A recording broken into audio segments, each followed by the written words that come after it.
Well, good morning, everyone. Wakey, wakey, wakey. It's the start of the weekend, and your girl is getting started on this big dessert order that I have.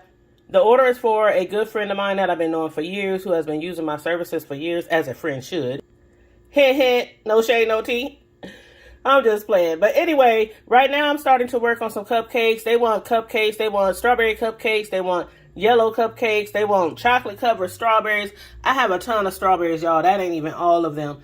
I have like 5 cases of strawberries because one thing about strawberries, I like to overbuy for strawberries because sometimes they're not all that pretty, okay? And you definitely have to have pretty strawberries to make chocolate covered strawberries.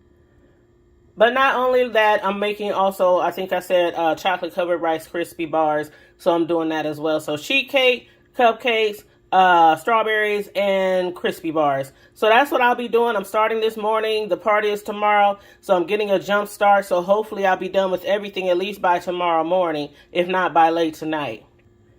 So I hope you guys enjoy the video footage. And make sure you please like and share and subscribe. Please and thank you very much.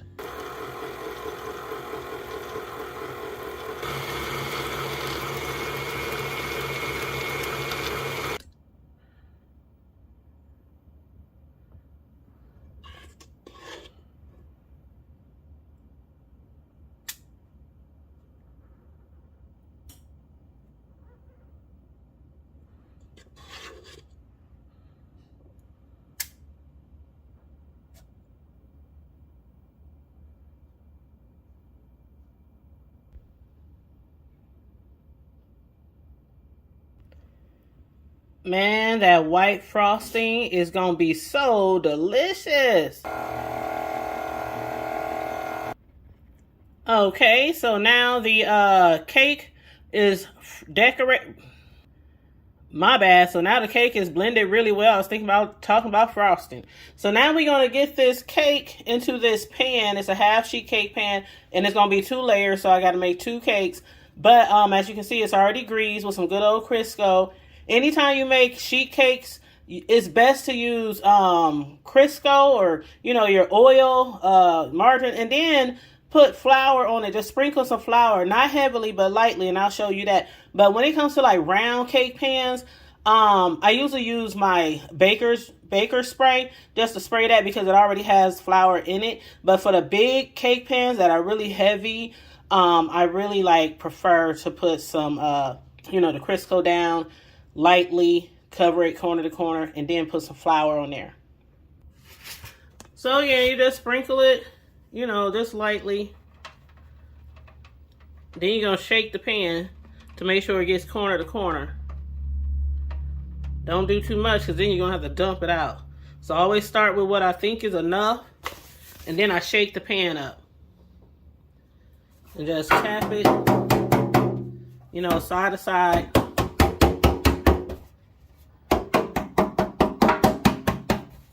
Make sure it goes corner to corner. And then if you realize you got some spots that are empty, then you just, apply some more vegetable oil. Like you see, I got a spot right here. Can you see my finger? Right here. And then a spot over here.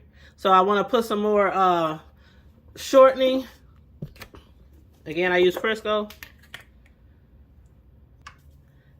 And then just apply a little more flour into the pan, not too much. And shake it back up.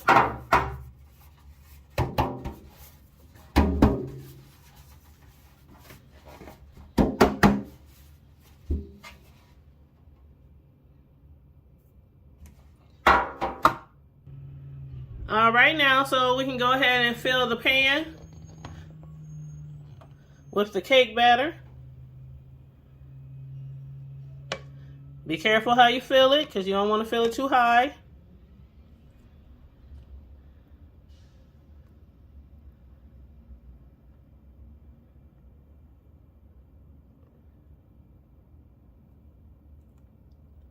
Especially pay attention to those corners, especially when you're shaking your pan and tapping it on the counter to make sure the cake is even. Them corners matter. Them edges matters, girls. Y'all know them edges matter. Just kind of tap your pan on the countertop, you know, to try to get most of the bubbles out. Now, I'm not going to lie to you. By hitting the cake pan on the counter, you can get some bubbles out, but you is not going to get all the bubbles out, okay? If somebody ever told you that, that's a lie. That's a lie, and I've been doing this for over 10 years. Also, I didn't do a lot of the pounding on the countertop on the video because it's loud, okay? But basically, we're about to put this in the oven. And since it's a sheet cake, they have to cook a lot longer than regular round 9-inch cakes or cakes like about that size. So this will bake for about 40 to 50 minutes. I usually start testing around 40 minutes, and then I go from there. So let me throw this in the oven. All right, you guys. So anybody who knows anything about cake decorating, not just frosting a cake, like some of y'all mamas just used to do when y'all was growing up, just layering some frosting on them. Most of the time they got the frosting from the stove in the little jar. That shit is horrible. But anyway, if you really truly make your own frosting, you know this is your friend, a sifter. You have to sift your powdered sugar when making your own frosting. You have to. It's a must, an absolute necessary. And why do I know? Because I learned this the hard way starting out years ago and was wondering why I had all these big old clumps in my frosting that would not go away no matter how much I stirred it with my mixer. So just get you a really nice sifter, some good powdered sugar. I like to use the C&H brand. I know there's a cheaper brand. I never tried it, so I don't know how well it works. I don't use the cheap brand, never have. C&H is more expensive, but oh well. And it really got expensive over the years. When I first started out cake decorating, which tells you how long I've been doing this, and all you gotta do, by the way, is just hit the side of the sifter with your hand. But when I started out doing cake decorating years ago,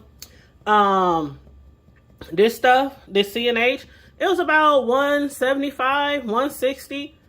I mean, expensive back then was like it reaching $2.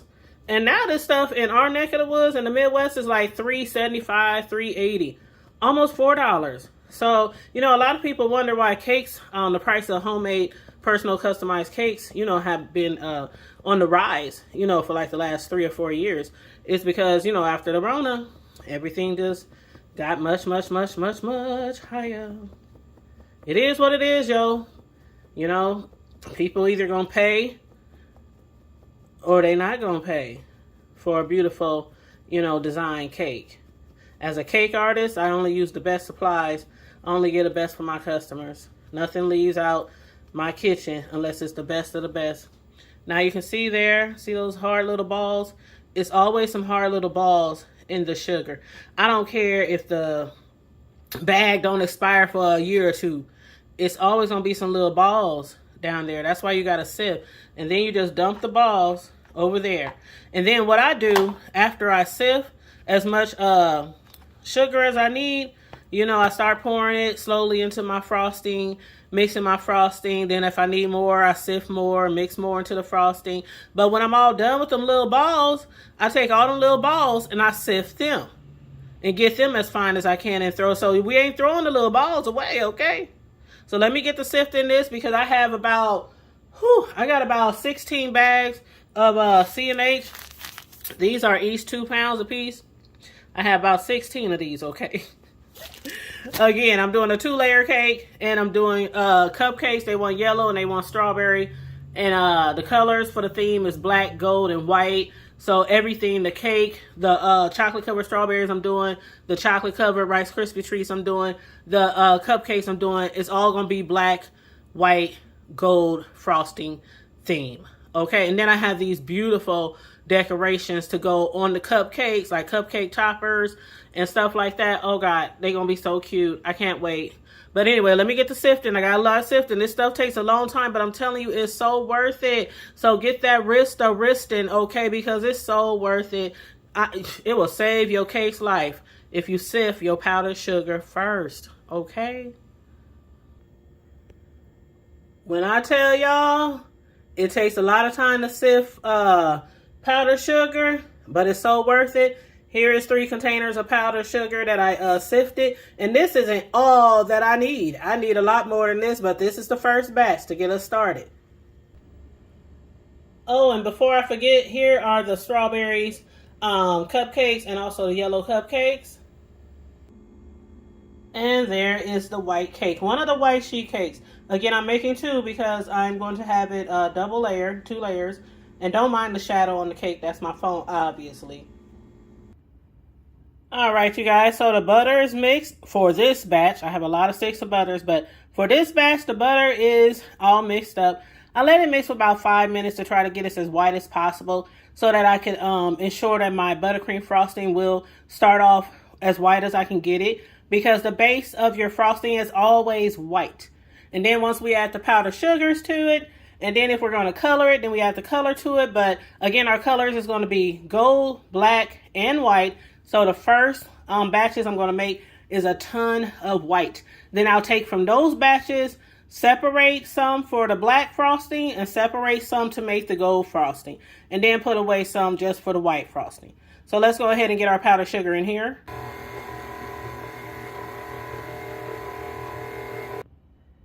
And in between mixing up your buttercream or your frosting, whatever frosting you're making, it's always good to stop it every now and then and scrape the sides down so you can incorporate all that powdered sugar in there with the butter. Okay, y'all, this is our first tub of frosting. I went through 3 containers of powdered sugar and started on a 4th container over there. But yeah, it took 3 and something amount of containers to make the first batch. So what I'm going to do is start working on the cupcakes, and every design that I want to do in white, I'm going to do it on the cupcake and then leave room for black decorations and gold decorations. That's how I like to do my cupcakes when I'm working with a whole bunch of different colors. Okay, everyone, and now we're about to put the second sheet cake in the oven. We already got it greased and floured.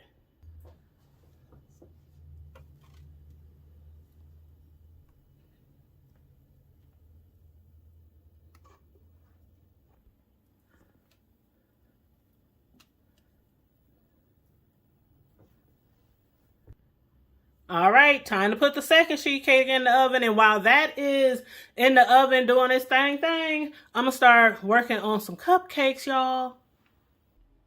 And now we still have the first sheet cake over here cooling off.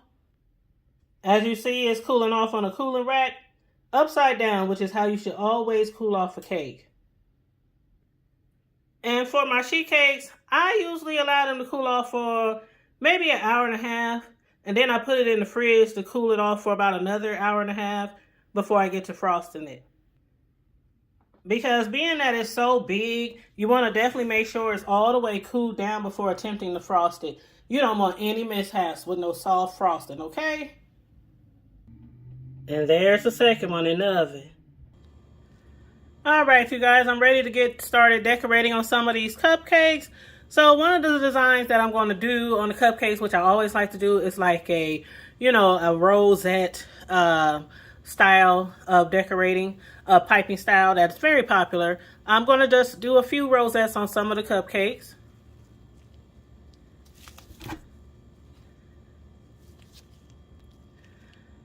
And I thought I had my camera on. I don't know where I turned the camera off, but anyway, I'm doing some rosettes on some of these cupcakes. And I'm doing it in white.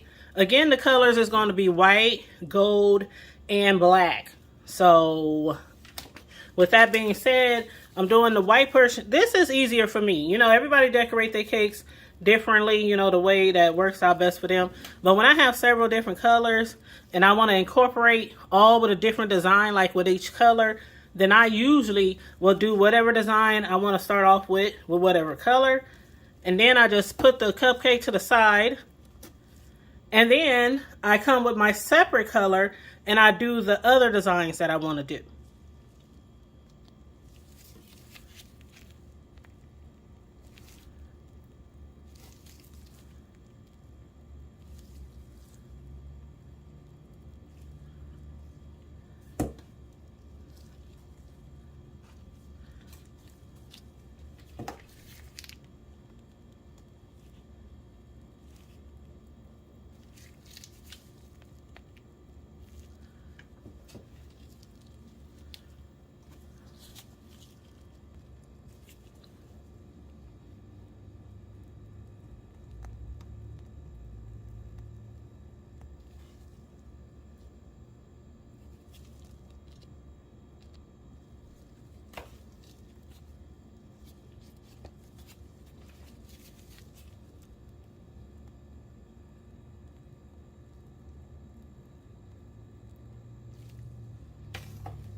So as you can see, y'all, each one of these cupcakes got a little bit of love, okay? I don't think I missed any. And then what I'm going to do is come with my second color, which is going to be either black or gold. I don't know, whichever one I mix first. Then I'll put my gold decorations on there. And then I'll start with my black.